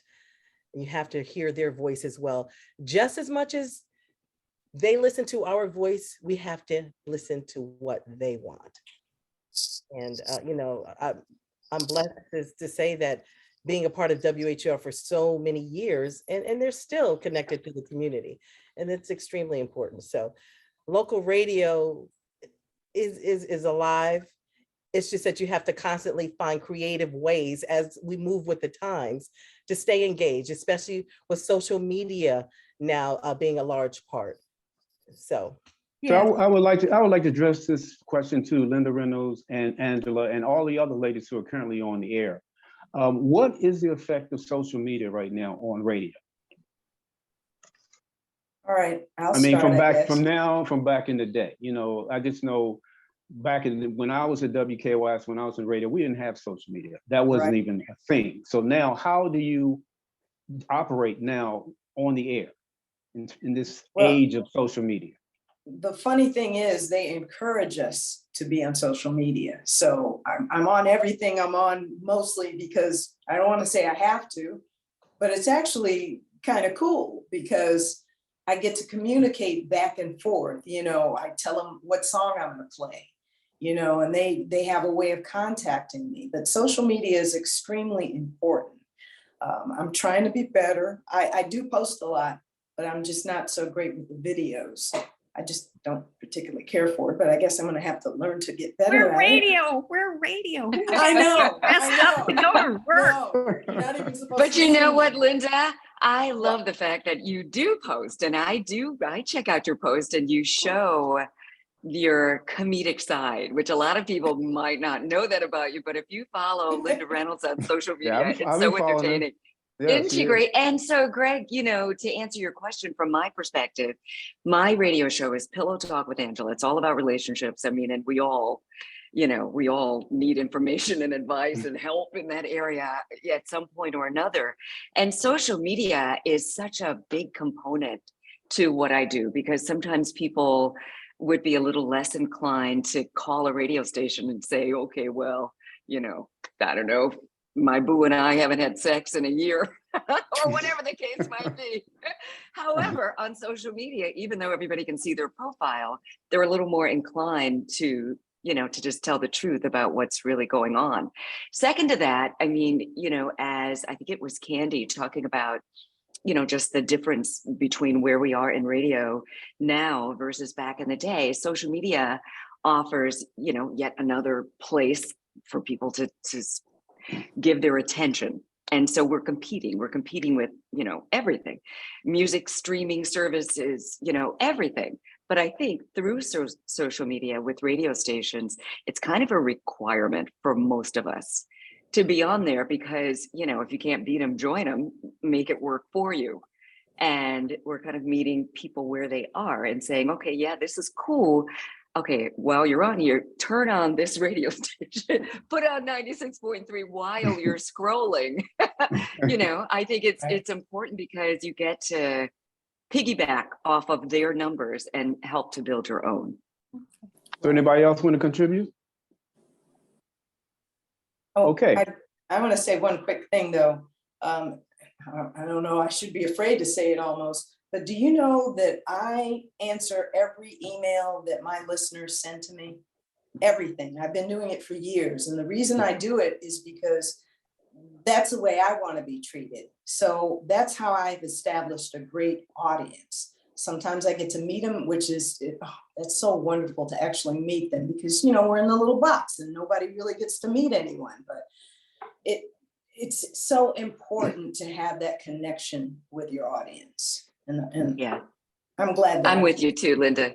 I do the same. I think I do the same thing too, because again, just in building, I think most of us do that. If you do your own social media, for me, I'm just so happy that people are listening and they're paying attention. And sometimes it's a lot of emails, and kudos to you for doing that too. It's a lot sometimes, but it's worth the investment because they really feel, right? They feel like they've got access to you as opposed to just a voice on the radio. And that's what I want. I'm like, listen, I'm doing this for you. The whole radio station is because of you. Without you, we are absolutely nothing. Yeah. So, Radio not only is- do I, Yeah, do it's it. a, Oh, I'm sorry, Deanna. no, I was saying radio is such an intimate format, at least for Yeah. me. I Yeah. love the relationship. What does radio do? What do? We inspire and we inform. That's primarily what we do. We are clarion voices in our community, dispensing information. It may be something as simple as, pray you woke up on the right side of the bed. And if you didn't, Yeah. I've got music and information to make a difference in your day. Mm. People relate to our lives and experiences, things that we may share. I'm getting ready to go on vacation. I can't wait. I'm going to miss y'all, but I'm going to be listening online to this station when I'm on vacation, believe it or not. So we cannot put the genie back in the bottle. Technology exists. The internet is not going bye-bye. And if anything, radio, I believe, especially the intimate relationship that we develop with listeners, that's not going anywhere. And there's a demographic and ages of people who radio is still very important to them in their car, in their office. Yes, as Angela mentioned, they have opportunities elsewhere, streaming services, internet radio stations, everything. But how about a hodgepodge of all of it? Black Yeah. radio, as it exists, commercial Black radio, will always be, as far as I'm concerned, a very integral part of the Black community because of how we deliver the music and how we share the culture. It's just different with Black radio than it is on the internet or anywhere else, in my opinion. I mean, look, I have little radio antennas in my body as far as I'm concerned. You know what I mean? I'm guest hosting on WURD, back, Greg, to the question about diversity as a broadcaster. I believe that all of us have the capacity to do European classical music if necessary. Right now, I'm doing talk radio. The bulk of my experience as a broadcaster has been doing urban radio, Black music. But I also did rock radio in DC, 1978 at WMAL, which became WRQX. It was the ABC owned and operated station. I'm an Afro-Latina from Harlem. I played the heck out of that rock music. Okay. And I had to program my own show. And it's not the cultural experience that I had, the music growing up as a young girl in New York. For me, it was WWRL and WABC. So, but I was a broadcaster. I felt confident of being able to do any format. And I still feel that way being on the air doing talk radio at WURD, which is Black owned, all talk, and owned by a Black family, a Black woman, Sarah Lomax, program director, Tiffany Bacon. So, if you are in fact a true broadcaster, you can do anything from Yeah. talk to news, Can I public can I affairs. jump in here for, Sure. I'm sorry, can I jump in here just for 1 second? One of the things that I am afforded by being at WPFW is the opportunity to bring the varying format musically together in one program. My program is called Robin's Place. And in Robin's Place, what I do is on a weekly basis, do a virtual tour of Robin's Place, which is, let's say, 4 floors. And on each one of the floors, there is a room that is named after someone who I think is an icon in music. Now, this is where we bring the diversity together. I have the Nancy Wilson room. I have the Tito Puente room. I have the Bessie Smith Blues room. I have the Phyllis Hyman room. I have the Mahalia Jackson room, and many others. So throughout the evening, what I'll do is take people on a virtual tour of each one of those rooms and be able to encompass a bit of that music within a 3-hour program. So if you're in the Bessie Smith Blues room, you're going to hear blues. If you're in the Frank Sinatra room, you're going to hear Frank Sinatra and those. If you're in the Nancy Wilson room, you can hear Nancy, Shirley. If you're in the Mahalia Jackson room, you're going to hear gospel. So what I try to do is bring the variety and the diversity of our community into one program every single week, so that and of course, you know, and I have the doo-wop room, so I'm even able to go back to the Orioles and others who are part of our early music history, and that's being able to bring a bit of each each musical culture that we are and have been involved with in one program, because we are many times restricted to one thing, R&B or jazz or blues or gospel. So, you know, that's a part of who I am. The Tito Puente room, Deanna, I have the Tito Puente room. So in any given evening, you're going to go to 3, 4, maybe 5 rooms in Robin's Place that I feel is going to touch on the various folks who have that some connection with each one of those musical genres. And, you know, I even have the blue, what do you call it? I call that room the Broadway. So you'll hear Eliza Minnelli or Barbara Streisand, you know, maybe just 3 songs in each one of those rooms, so that, you know, I can reach out to the community that is listening to Robin's Place and open up for those who are not necessarily familiar with and I think this last week I did Tito Puente, I did Eddie Palmieri, and a number of others. So, you know, we have to be creative for those of us who have that opportunity to do so, to be able to engage our community in a full measure. End of conversation.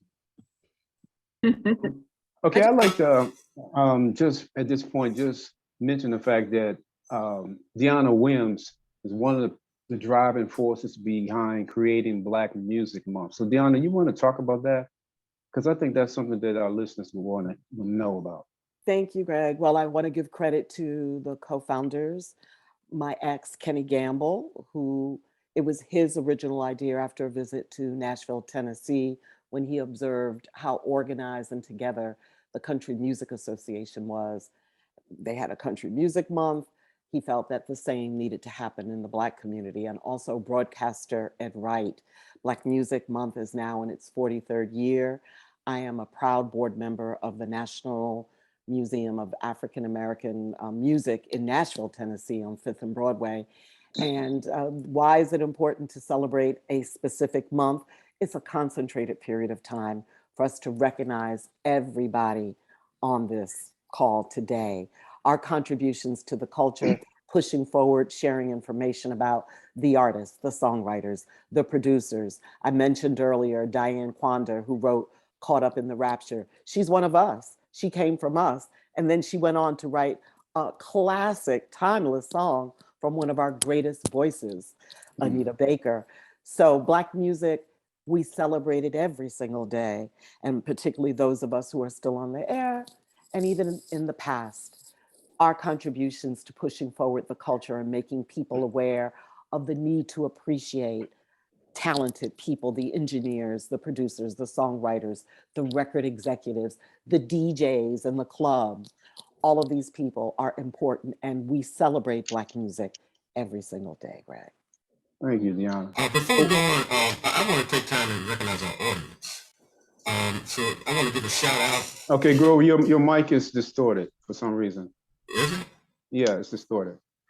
Okay, well, come back to me then. Okay, well, what I'm going to do right now is, because we are celebrating the legendary ladies of DC Radio, there are so many women that are not on this panel, and I'm going to give the ladies on the panel a chance to recognize and acknowledge some of those women. But Grover and Sherry and myself compiled a list.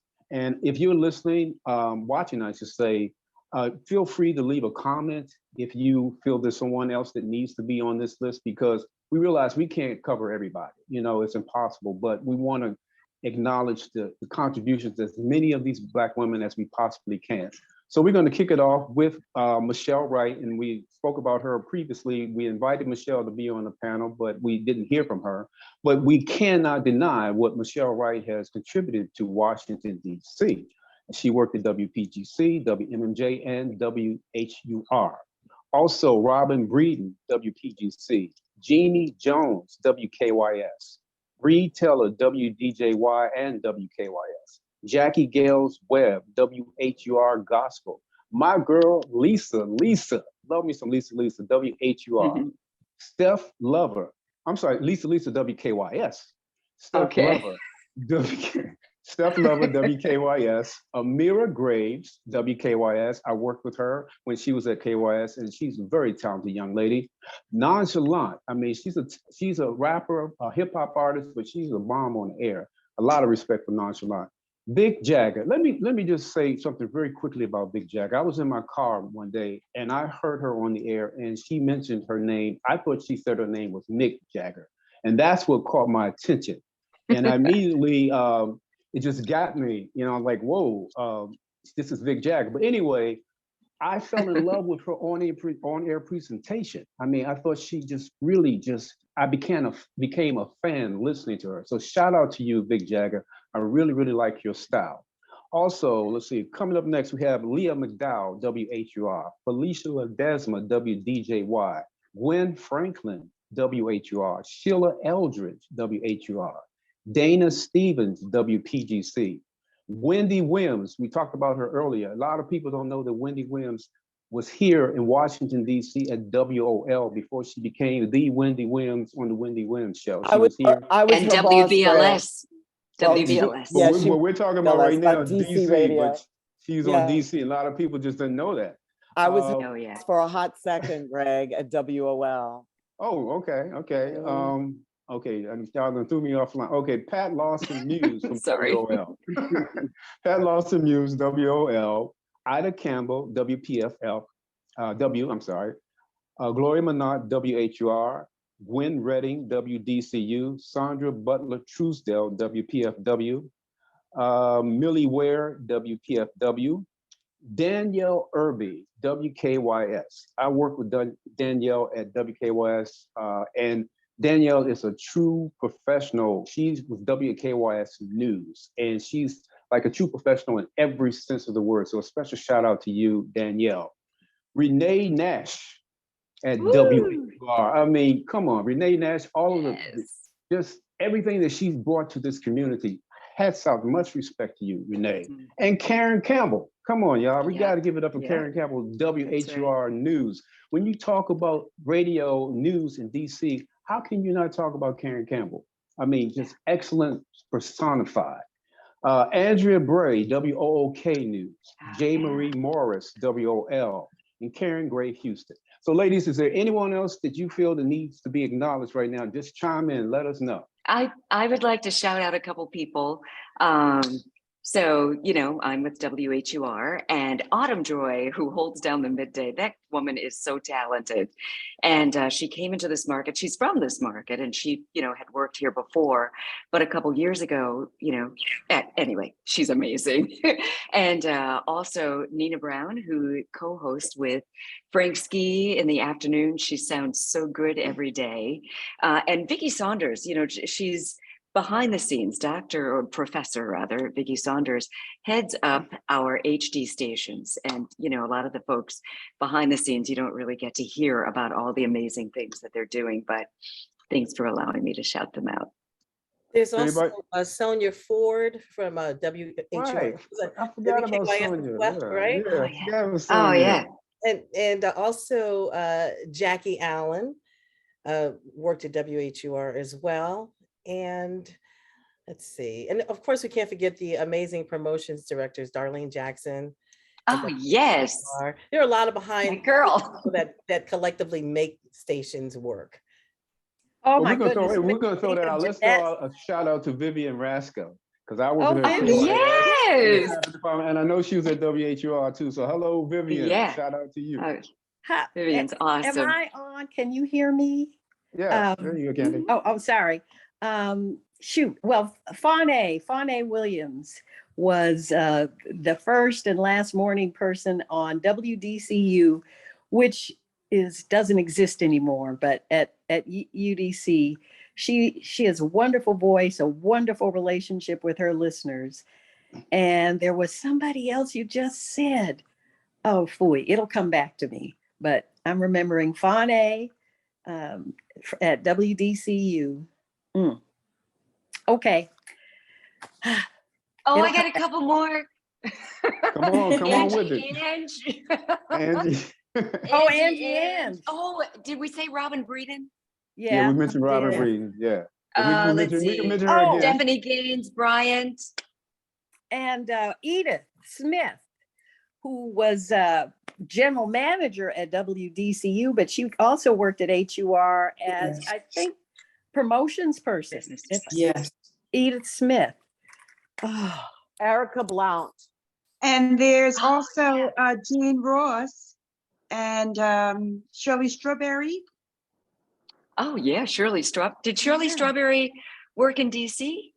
She's a part of the Steve Harvey Morning Show. Right, exactly. Yeah. I guess that Yeah, she's technically is, DC. and I then, guess. DC. Yeah. then you have people like Wanda Williams and Jeanette. Oh yeah. Over in sales. And Yes, Jeanette Ties. Yeah. No, Oh, yes, Shawneen Jeanette. Thompson. Mhm. TC. Oh gosh, the names. Oh, all these names are bringing back such great memories. You mentioned Dana Stevens, right? Yeah. Yeah, I think we did. Yeah. Dana Yeah, Stevens. But we can mention Oh, her yeah. again. There you go. But anybody else have anything they want to contribute? Because we're going to close this out pretty soon. So if you got anything else, anybody else you want to recognize, this is the time to do it. And Grover, is your microphone working now? Let me try it again. I tried a different mic. No, How's that? it's not working. It's not working. It's not working?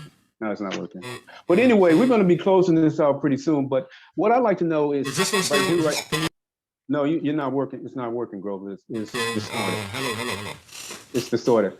But ladies, what the last question that we're going to ask you is, what advice would you give any female that would like to get into the radio business today? And all of you, I mean, I would like to hear every single one of you chime in. Let's start off with Linda Reynolds. You first. Okay. Well, I'm partial because I learned everything about radio at WHUR, but I was in all departments. So at some point I was in the traffic department, I was in the copy department, I was in production, which I loved, and I ended up on the air. And it's very important to learn everything that you can about radio. I mean, you might want to go on the air, but you also might find out that you may fall into something else.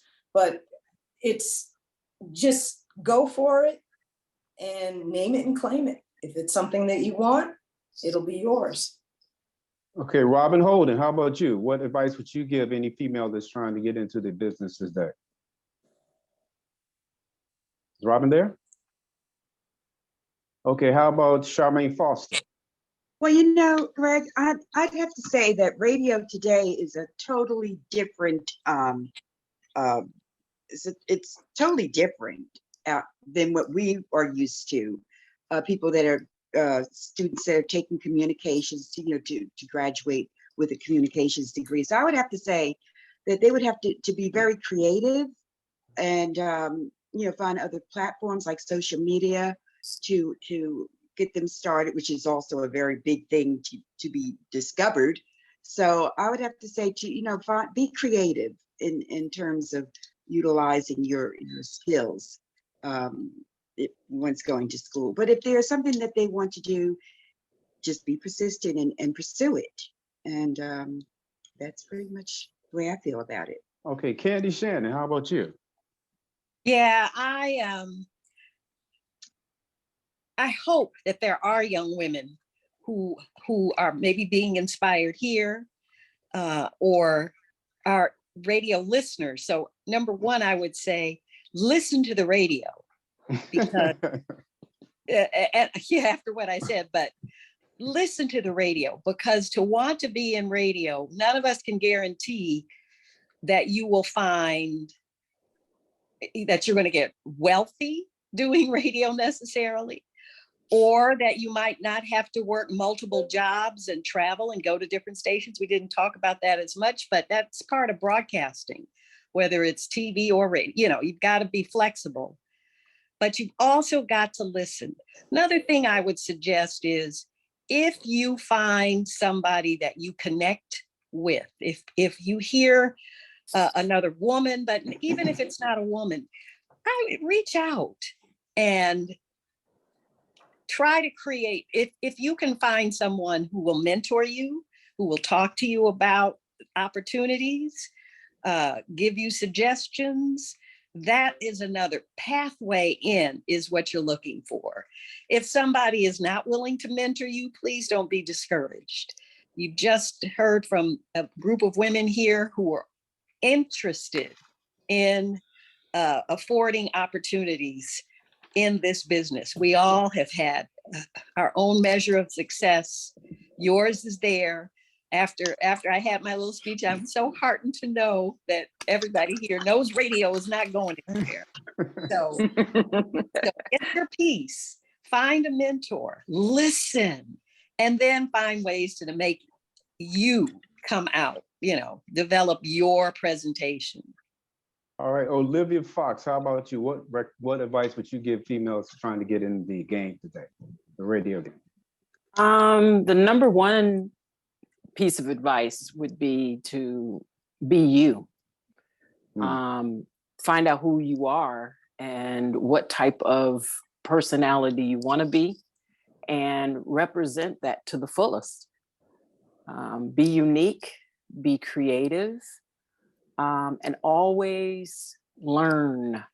Sometimes we get to a certain level of success and we feel like, you know everything, or, oh, I know that, but you always learn, always research. And that's really with anything, not just radio, but that's really in any industry, to always continue to learn.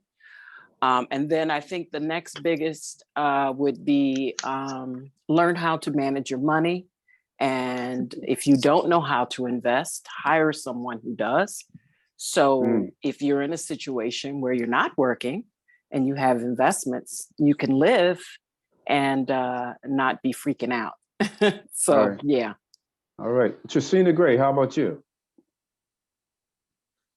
Well, like Olivia said, be who you are, stay true to who you are, and don't sell yourself short. And also remember your value and your worth. And don't compare yourself to anyone else, because you are who you are.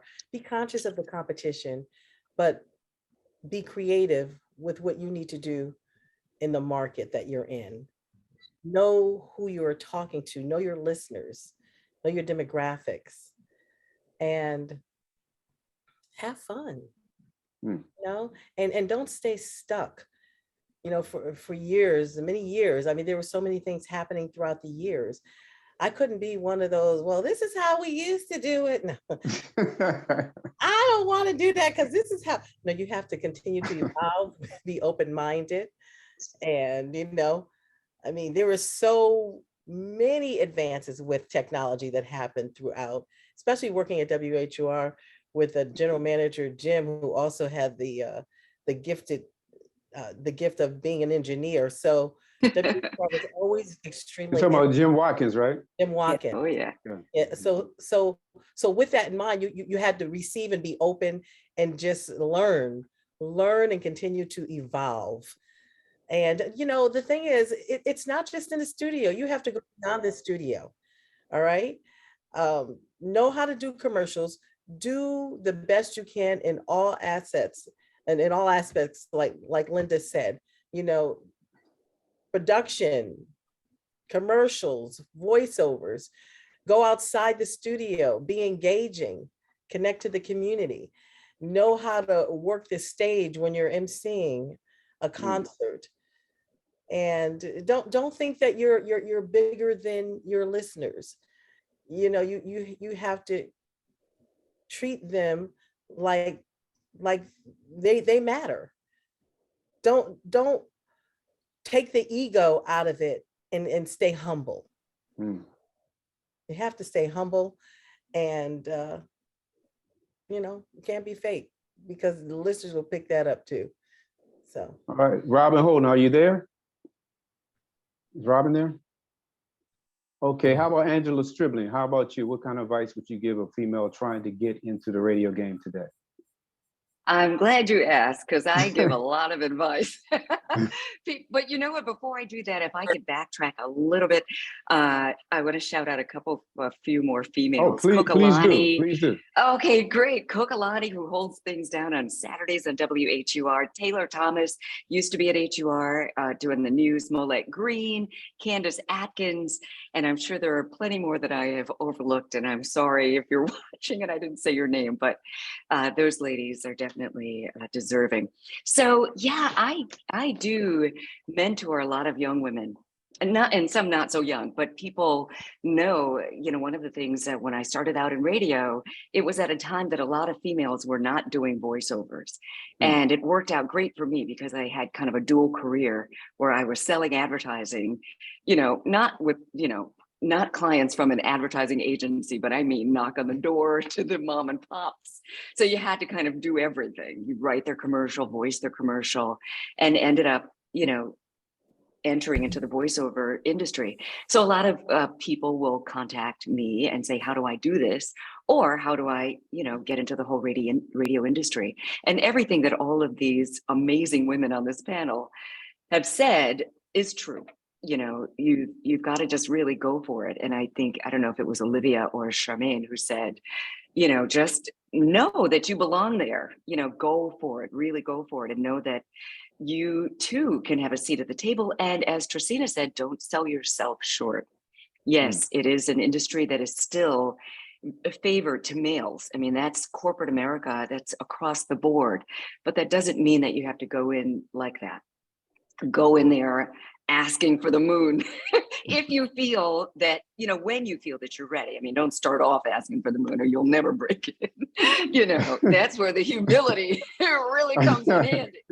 Go in there. When I started out in radio, I knew I didn't know anything about it, but I felt like if anybody wants to take a day off, I'm here. I had the maybe, just brave and had the courage, but definitely, you've got to have that hunger and that drive to be able to, to work long hours and not really get paid very much. And that means that you love it enough to do it, not as a job, but you do it because you love it. So do what you have to do, work really hard in the beginning. But once you get established and it's time to get that promotion, your boss is not going to knock on your door and say, oh, hey, you know what, you've been doing so great, we're going to give you some more money. Oh, no, you got to knock on that door and say, you know what, my listenership has increased from here to here. How about let's have this conversation? Don't be afraid to do that, because you are worth it. And it is a business, and money is the bottom line. So everybody needs to make money. The radio station is there to make money. And if you're there bringing in more listeners, more, advertising opportunities, then you should get a share of the pie. So that's my 2 cents. So Deanna Williams. Oh, I'm sorry. Deanna Williams, would you just give us your advice that you would give to young ladies trying to get in the industry today? You're muted, Deanna. I know that we are up against the clock, so I say that I echo the sentiments expressed by my fellow sisters, and be passionate in your purpose as you pursue your destiny. Manifest what you have in your mind to do. Find a mentor, as was stated previously. And I want to take a moment to say to Greg, to Sherry, and also to Grover, thank you for this opportunity to bring us together. I have great admiration for all the women on this panel in this discussion. And super serve the Black community, and always be mindful of serving Almighty God. For if we're not for God, none of us would be here. Right. So thank you for the opportunity. Right. Shout out to Robin, Olivia, Tracina, Candy, also to Charmaine, And David, thank you for your assistance. And my beloved sister, who I've been writing with for a long time, Angela Stribling. Thank you all. Blessings. If my So is mic is Robin, working, Robin here? Is she here? Robin's back. Okay, Robin, can you just give your advice? And Grover, I'm glad your mic is working now. okay, good. Um, yes, I lost the signal for a moment, but I just want to say to all of the beautiful women who have been friends and mentors, either directly or indirectly, thank you for so much that you have contributed to our community and the struggles, the successes. I want all of you to take a moment to celebrate them as we often just continue to move through our lives, because that's what we do.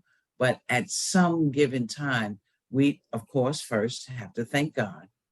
And then secondly, appreciate and understand what beautiful information and life-sharing experiences that we all have shared with our communities, because we want to, and because we are all built for doing what it is that we do. Everybody cannot do what it is that we do. So appreciate yourselves and continue to appreciate the community. And thank you for being a part of my life. Thank you very much. Hey, Grover, you got something? You open Before now? we go, I want to give a shout out to some of the people in our audience. In particular, Angelique Austin, who has been waiting for a month to hear this show. So shout out again to Angelique. Hello, Angelique.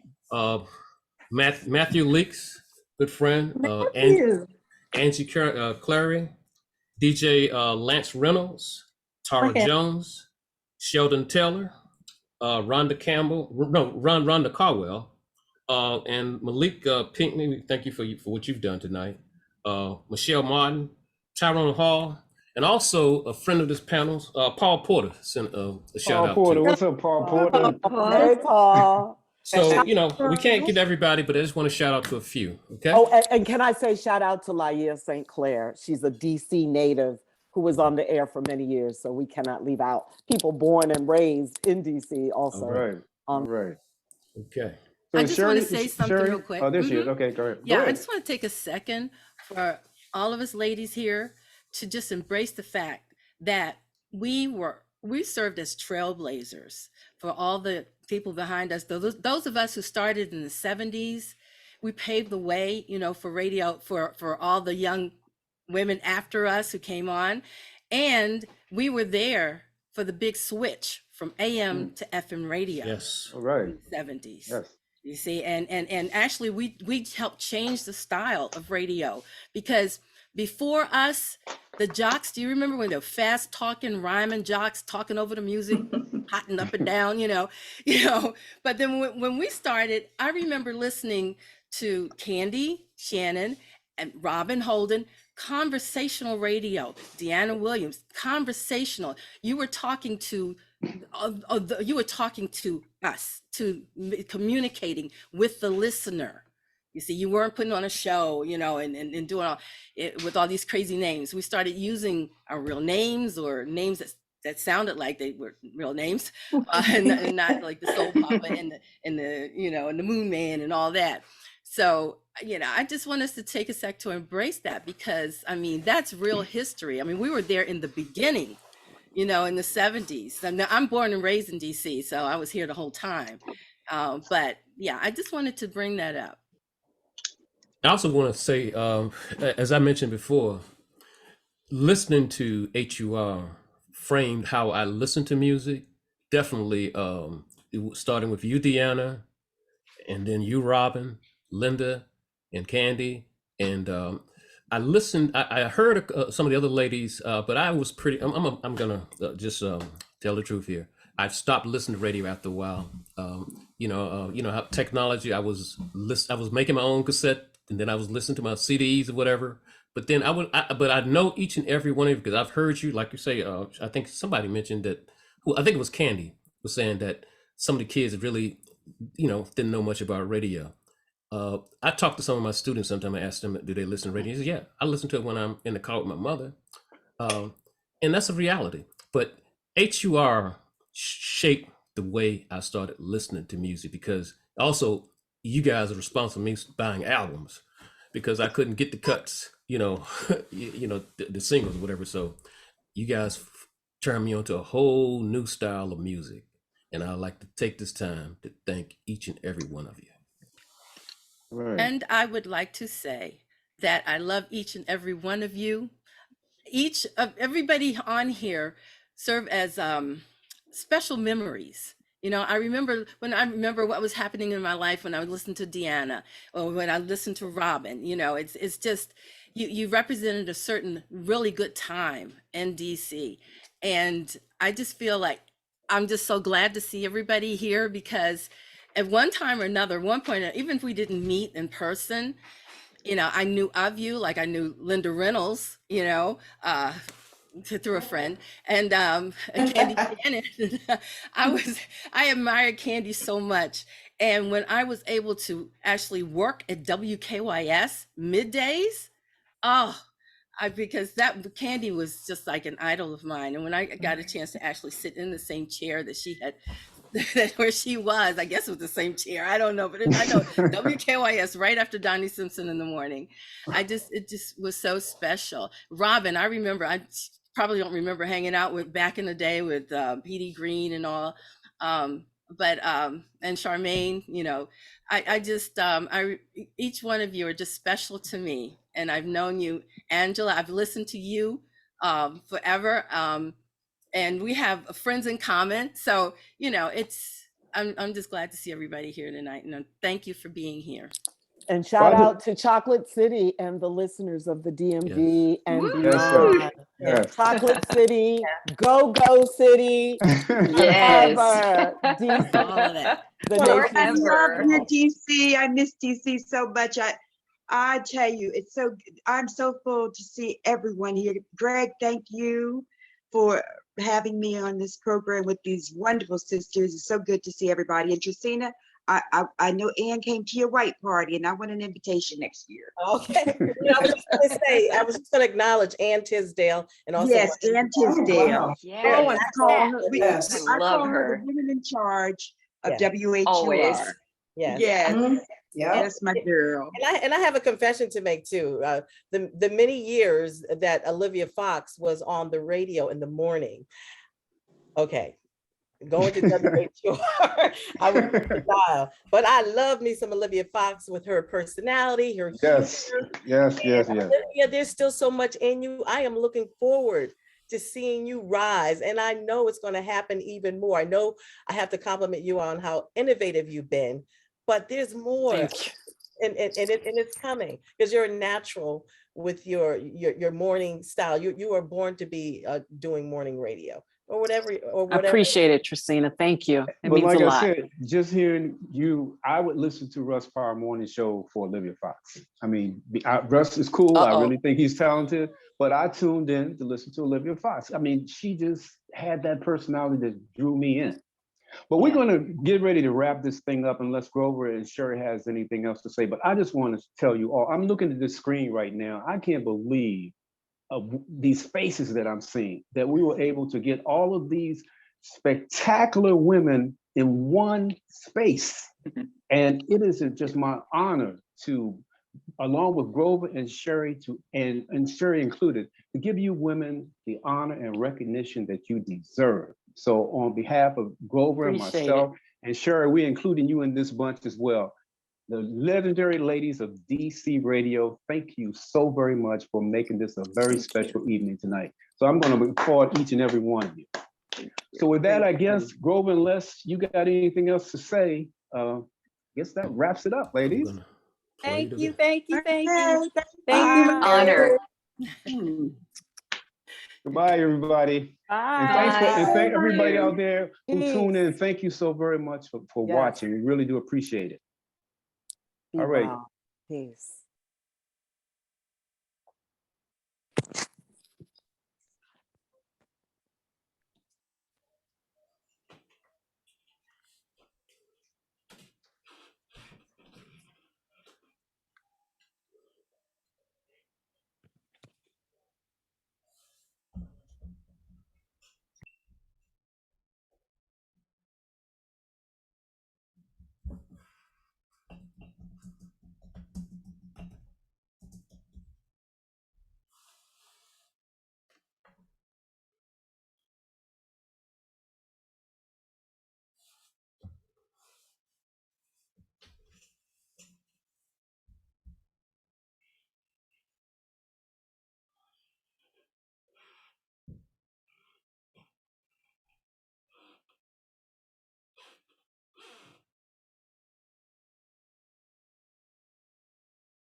All right, we're clear.